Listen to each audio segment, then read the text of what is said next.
আসসালামু আলাইকুম। আজকে আমরা দেখব পাইল কাস্টিং করার নিয়ম, অর্থাৎ একটা পাইল থেকে আরেকটা পাইল কত ঘন্টা পর পর পাইলটা করা যাবে। অর্থাৎ আমরা এই পাইল করলাম, এরপরেই কিন্তু এই পাইলটা করতে পারবো না যদি না ডিস্টেন্স একটা নির্দিষ্ট দূরত্ব ওভার করে। আমরা একটু বিএনবিসি 20 দেখে আসি। এখানে বলতেছে bored casting situ pile shall not be drilled or bored within a clear distance of 3 meter from an adjacent pile with concrete less than 48 hour old। অর্থাৎ 48 ঘন্টার মধ্যে একটা পাইল কাস্টিং করার পর এর ক্লিয়ার ডিস্টেন্স 10 ফিটের মতো, মানে 10 ফিটের কাছাকাছি বা 10 ফিট আর কি, 3 মিটার এর মধ্যে কোনো পাইল কাস্টিং করা যাবে না। অর্থাৎ এইখান থেকে আমরা হিসেব করব 10 ফিট।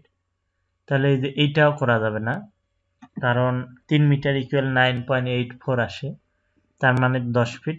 তার মানে কি এইখান থেকে আমরা এই পাইল হয়তো করতে পারবো। দেখি এই পাইল করা যায় কিনা, আমরা অর্থ অফ করি। না, এই পাইলও করা যায় না, তবে একটুর জন্য হচ্ছে না আর কি। তাহলে আমরা প্রথম যদি এই পাইলটা কাস্টিং করি, এরপর আমাদের উচিত পাশের কোনো একটা পাইল কাস্টিং করা।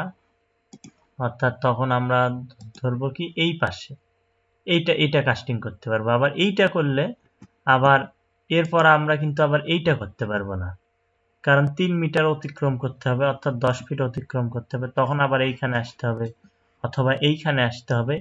এইভাবে কিন্তু আমরা পাইল নাম্বারিং করে নিতে পারি। নাম্বারিং করে নিয়ে কিন্তু আমরা একের পর এক পাইল আমরা মার্ক করে দিতে পারি। প্রথমে এই পাইল করব, এরপর আবার এই পাইল করব, এরপর আবার এই পাইল করব। এইভাবে কিন্তু আমরা করতে পারি, কারণ 48 ঘন্টা না হলে এই পাইল হয়ে গেল, অর্থাৎ 48 ঘন্টা মানে 2 দিন। তাহলে 2 দিন পর আমি এই পাইল করতে পারবো। মানে এই পাইল করার পর আমি সাথে সাথেই তখন এই পাইলে চলে যাচ্ছি। এই পাইল যখন হয়ে যাচ্ছে তখন আবার আমি এই পাইলে যাচ্ছি।